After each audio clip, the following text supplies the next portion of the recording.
Kreml Hair Tonic and Kreml Shampoo present the new adventures of Sherlock Holmes, starring Nigel Bruce as Dr. Watson and Tom Conway as Sherlock Holmes.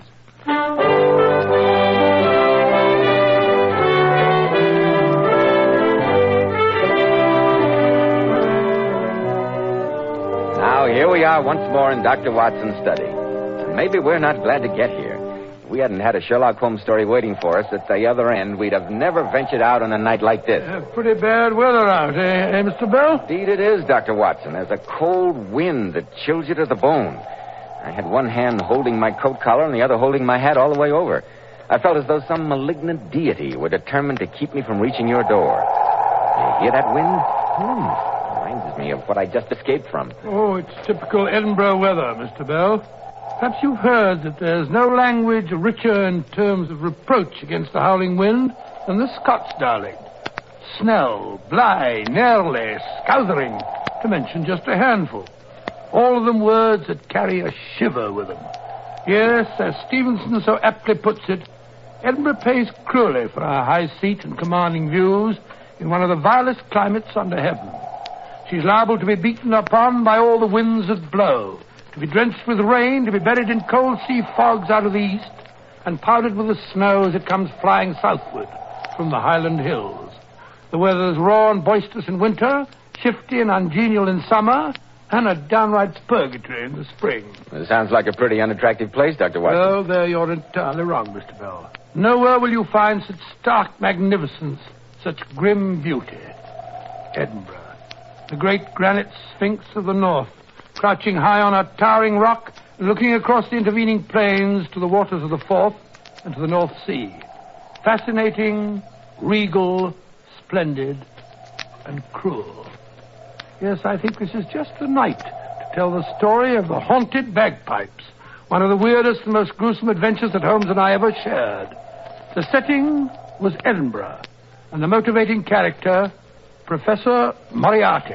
Professor Moriarty, the man Holmes called the Napoleon of crime. Exactly. I wondered when we were going to have another of your famous bouts with Professor Moriarty. They're always pretty hair-raising. Yes, and I think I can safely promise you that this is the most hair-raising of the lot. In fact, it's so unbelievably macabre and gruesome that I've never told it to any but to my closest friends, those who know that I'm a truthful man. In fact, sometimes, in the sane light of day, I doubt myself that this adventure really happened. But a night like this brings it all back to me in all its horror. Yes, Mr. Bell, on a night like this we realize that anything is possible. Ladies and gentlemen, before Dr. Watson begins his story, men, I have a friend who used to comb his hair with water. After the water dried, his hair would get out of place and he didn't look neatly groomed. Well, I ran into him last Saturday and he said he'd heard me talking about Kreml Hair Tonic and decided to try it. You should see the big improvement Kreml made in his appearance. Why, he looked like a different man. You see, Kreml contains a special combination of hair grooming ingredients which is found in no other hair tonic.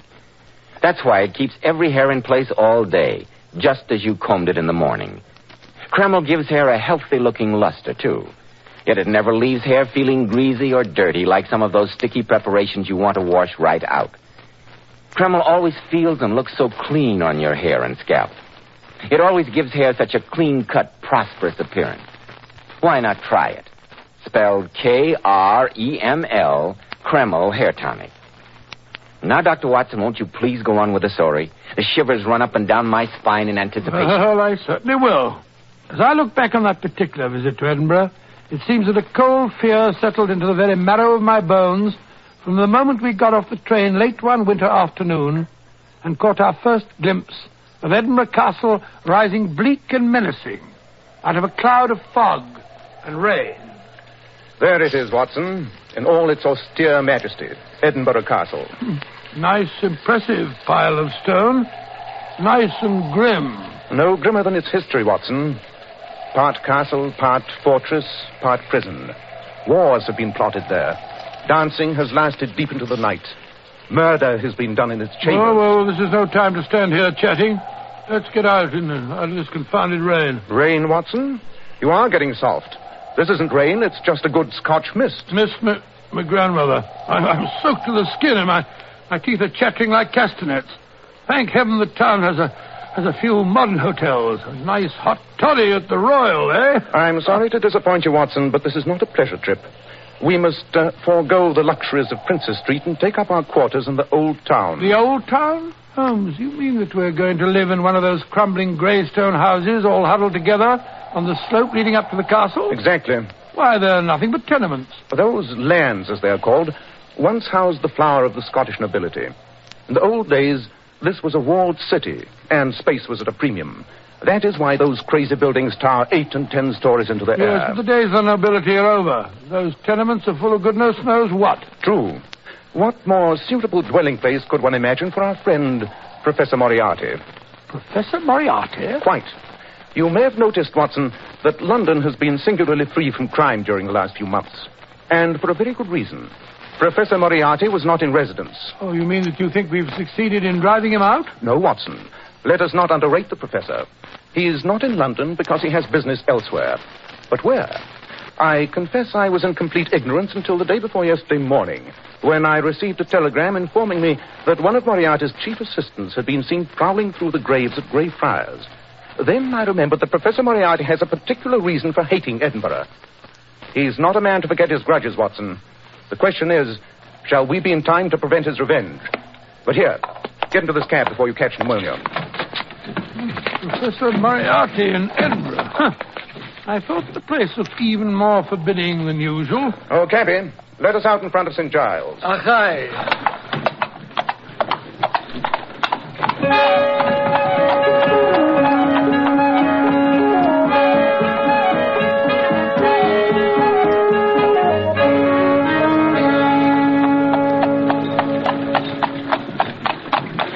I say, Holmes, why St. Giles? You're not going in for sightseeing this time of day? No, Watson. We must go from there on by foot, I'm afraid.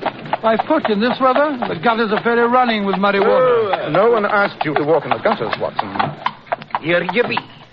St. Giles. So it is. Come along, Watson. Good gracious me, this rain. I say, cabby, where's Hangman's Lane from here? Lash, you'll no be going there. Why not? It's where we hope to spend the night. 'Tis an unchancy spot, gentlemen. You'll no find me going up Hangman's Lane after dark. As bad as that, huh? I'll no stand here arguing with you. It's the first land back of the kirk, if you must go. Thanks. Here, drink to our health. Achone.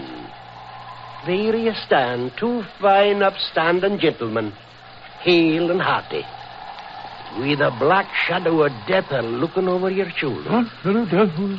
Ah, well, then I say I didn't warn you. Come along, Beatrice.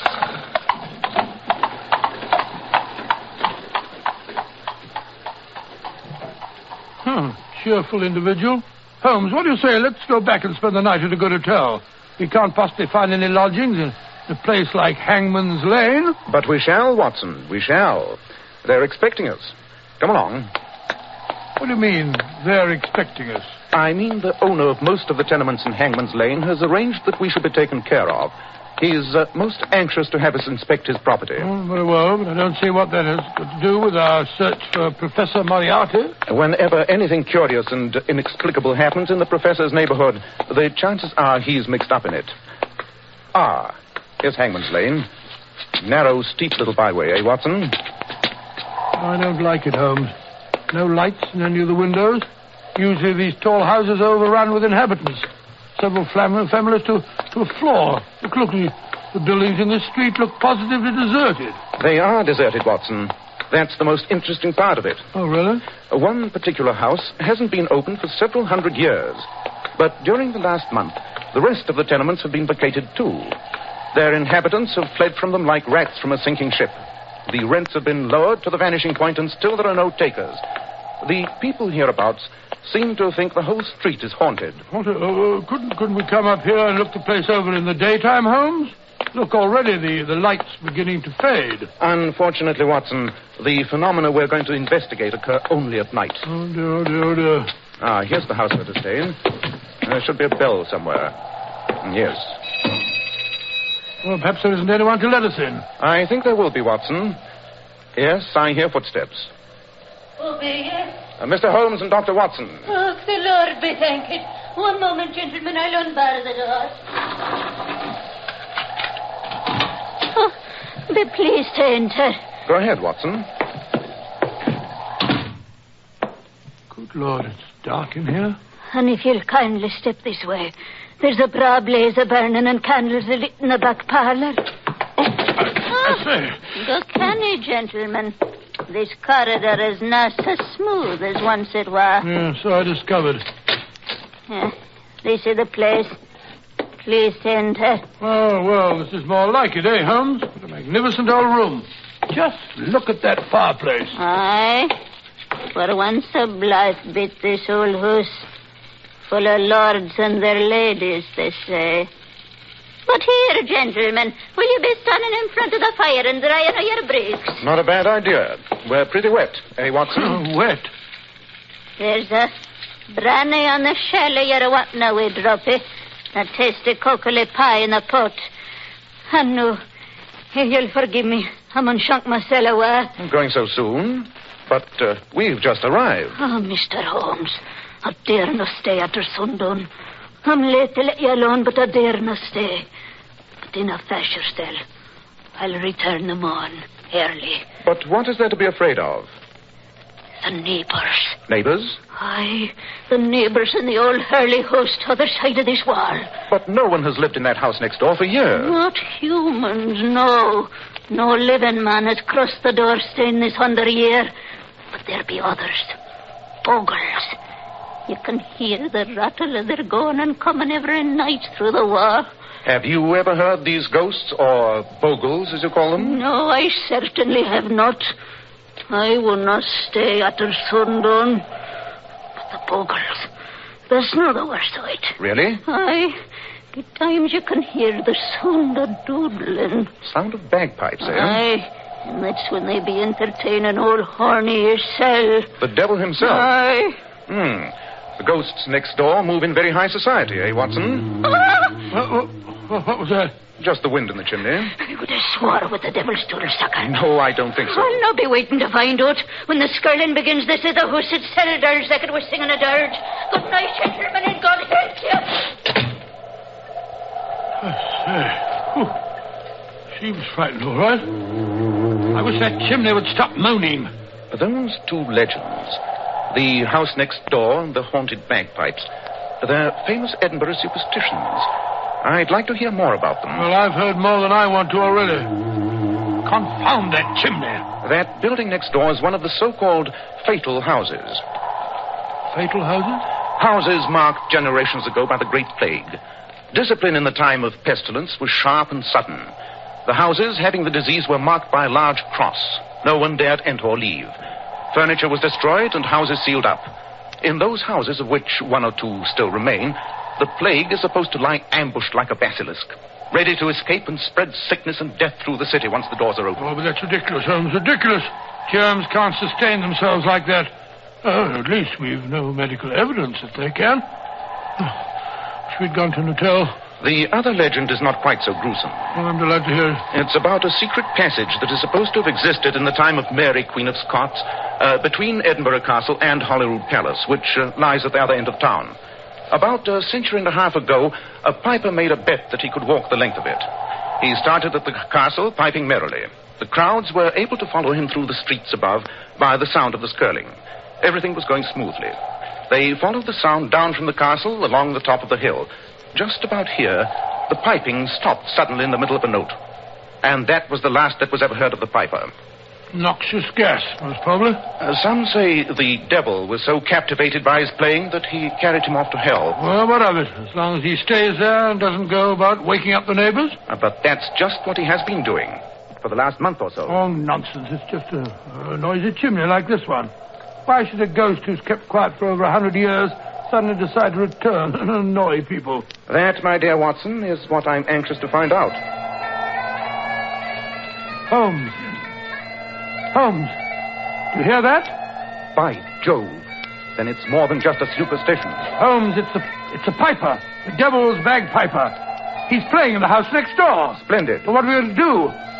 Want me to inform the authorities? And have them put the devil in jail? No, Watson, I have a better plan. I suggest we go over and call on the old gentleman himself.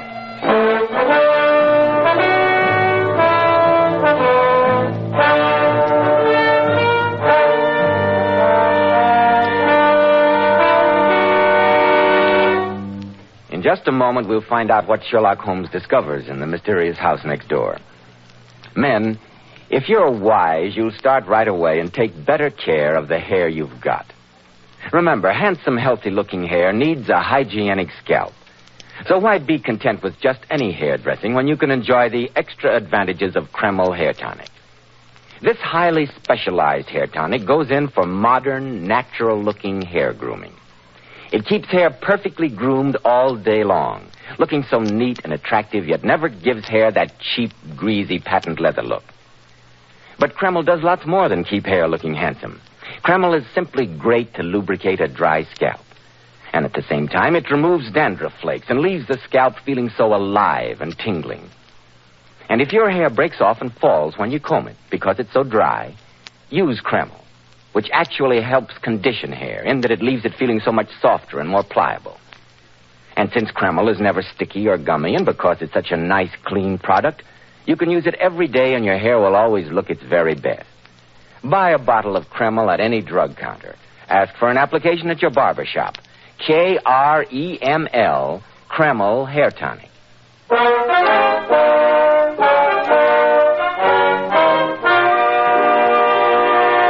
Now, Dr. Watson, what about the ghostly bagpiper? Did Holmes ever really... No, not so fast, Mr. Bell. Holmes insisted that we investigate the house next door at once.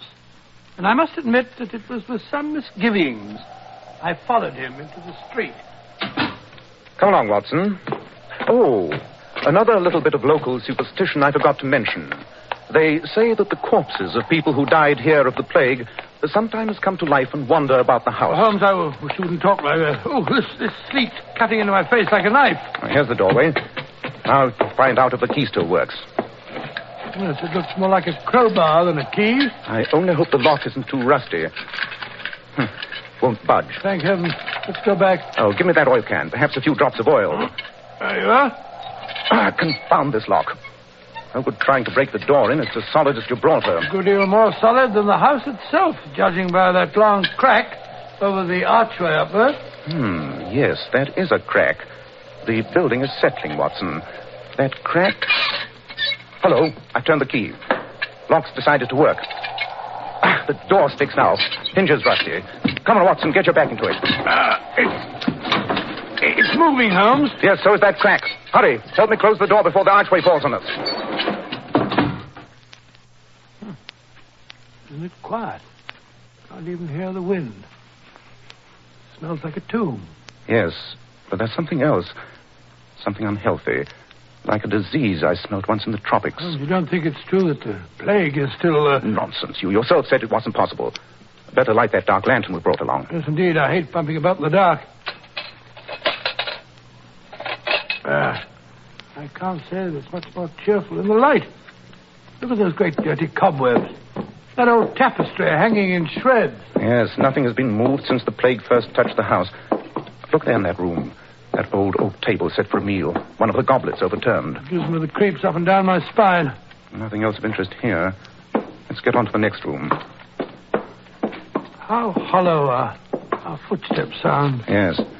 This must have been the living room of the house. Ashes of a bygone fire still on the hearth. Holmes. Look. There's some people seated in those chairs over there. Nonsense.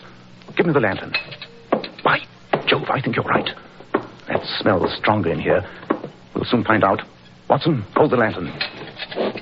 Holmes. It's a body. A naked body. A corpse, Watson. A cadaver. Holmes, don't touch it. For the love of heaven, don't touch it. Why, Watson? Can't you see? The swollen eyes, the froth at the mouth, the flesh turned black. I've never seen it before, but those are the symptoms, Holmes. That's the Black Plague. What? That's not possible. That's crazy. Here, look. Let me look at the other chairs. Yes, here an old man and here a woman. All victims of the Black Death. Holmes, these are the bodies of people who died in this house centuries ago of the plague. But they're not decayed. It's not possible. We must be going mad. Tell me quick, Watson. Did women do their hair with fringes at the time of the last plague? Fringes? Now I know that we're crazy. Quiet, Watson. Do you hear that? It's the devil coming with his piper. He's going to make him dance. The old woman was right. The house does vibrate to the sound of those pipes. He's coming, Holmes. He's coming.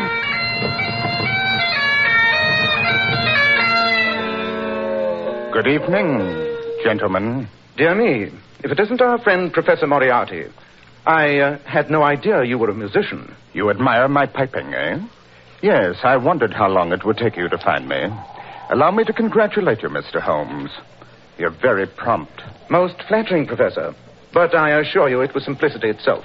You didn't think I'd overlook anything as obvious as a sealed house and the haunted bagpiper who so conveniently came back to life in the past month? Yes, I might have known my little ruse to get rid of my superstitious neighbors wouldn't keep Sherlock Holmes away.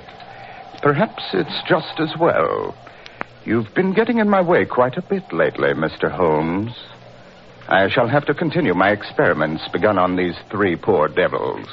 On yourself and Dr. Watson. You mean the plague?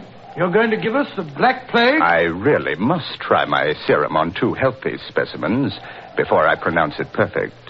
After all, these three, an old beggar, a thief dying of starvation, and a woman of ill repute, they could hardly be expected to resist the disease. That's very interesting. I was just assuring Dr. Watson that these corpses were quite recent because I was sure that women didn't wear fringes during the last pestilence. And Dr. Watson was afraid they might be victims of the original plague. But in a sense, he's right. The victims are recent, but they were killed by the germs of the original Black Death. Most amusing, isn't it? Fascinating. Tell me, how did you discover those germs? They were in this house. I found a nice little culture of them in a glass of calf's foot jelly, which was on the table in the front room. How they ever survived as long as this, I can't imagine. But here, gentlemen, come into my laboratory. I want to show you what I've done with them. Holmes, what shall we do? Black Plague. It's a terrible thing. The man's mad. Humor him, Watson. Humor him. Oh, yes, shall I? Here we are, gentlemen. Quite a nice modern little outlay for such an ancient house. Yes, it is an ancient house, Professor. But here, this little test tube, it contains enough of the Black Plague to wipe out the entire city of Edinburgh. Yes, I rather thought that was your purpose. You've never forgotten how they drove you out at the time of the Burke and Hare scandal. You know about that? Quite. Your name wasn't Moriarty then, huh? What of it? You were Dr. Knox's young assistant at the time. Together, you were carrying on some exciting experiments. Yes, Mr. Holmes. Experiments that might have saved the world a great deal of suffering. But you were short of cadavers. It wasn't you, by any chance, who suggested to Burke and Hare, those two body snatchers, that a body did not have to be legally dead to be acceptable? Well, what if I did? They only killed the refuse of the city. Beggars, scum. Quite. But they met the hangman nonetheless. Aye, the fools. What price the death of a few when we might have discovered a cure that would have saved all humanity? Humanity. Bah, I hate it. Ever since then, I'd sworn I'd get revenge on humanity, and the law-abiding citizens of Edinburgh in particular. And now, the time has come. Tomorrow, the contents of this test tube will spread destruction throughout the city. But in the meantime, you, Mr. Holmes, and you, Dr. Watson, you know too much. You shall be the first of the law-abiding citizens to feel the prick of my little needle.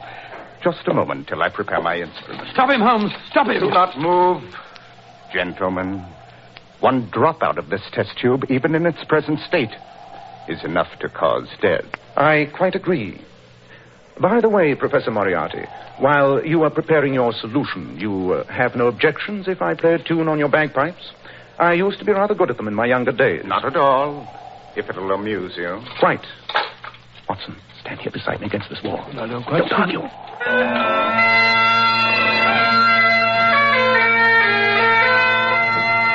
Holmes, the house. It's vibrating. I can feel the wall quiver. That's the note that does it. Hold on there. You're shaking the house. The foundations. I can hear them cracking. Look out, man. You'll bring the house down. Well, that's what we intend to do. The walls. I've got to get out of here. We can't. The front door's blocked. The secret passage in the basement. If I can reach it in time. Holmes, he's dropped the test tube. It's spreading across the floor. Watson, step back into the fireplace. Hurry.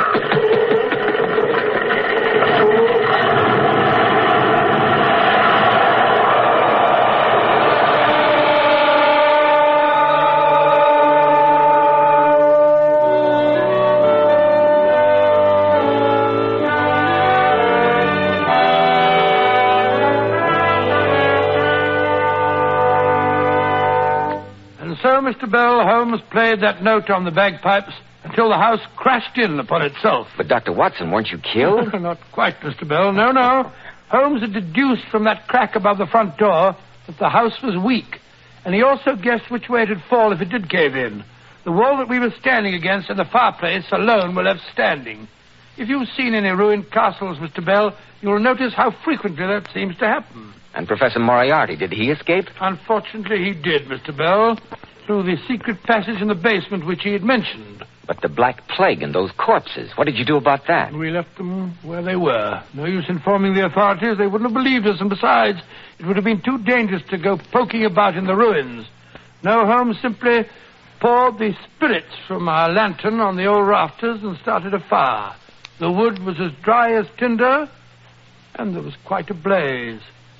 And fire, Mr. Bell, is a great purifier. And so you prevented an outbreak of the Black Death. That's a gruesome story. Ladies and gentlemen, Dr. Watson will return in just a moment to tell us something about the thrilling Sherlock Holmes mystery he has for us next Monday night. Ladies, those beautiful Powers models whose photographs you see in magazines always have to keep their hair shining bright with dazzling highlights. Now, here's how they do it. Powers models were among the very first to discover how Kreml shampoo brings out all the natural sparkling luster of each tiny strand of hair. How it keeps hair simply radiant for days. Yes, and those lovely Powers models told me that no other shampoo gives their hair more natural, glossy luster. It never dries the hair or makes it brittle. Well, that's because Kreml shampoo has such a beneficial oil base. It actually helps hair, and it keeps the hair from becoming dry. Then, ladies, why not take a tip from beauty-wise Powers models? See how easy it is to glamour bathe your hair to a vision of tantalizing beauty. Buy a bottle of Kreml shampoo at any drug counter. Kreml, Kreml shampoo. Now, Dr. Watson, what about next week? Well, now, let me see. I wonder. Next week,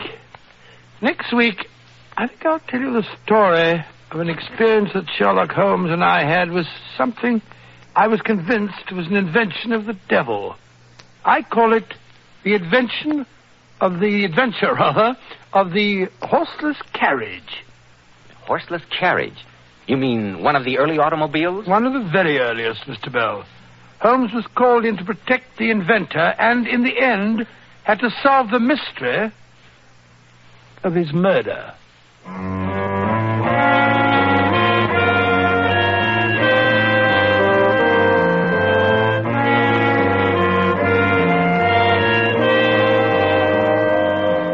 Tonight's Sherlock Holmes adventure was suggested by an incident in Sir Arthur Conan Doyle's story, The Final Problem. Nigel Bruce appeared by permission of California Pictures.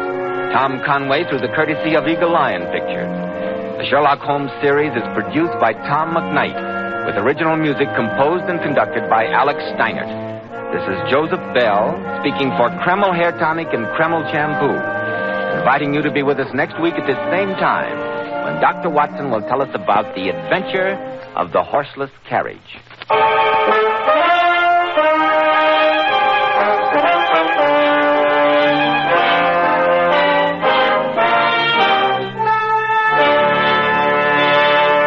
This is ABC, the American Broadcasting Company.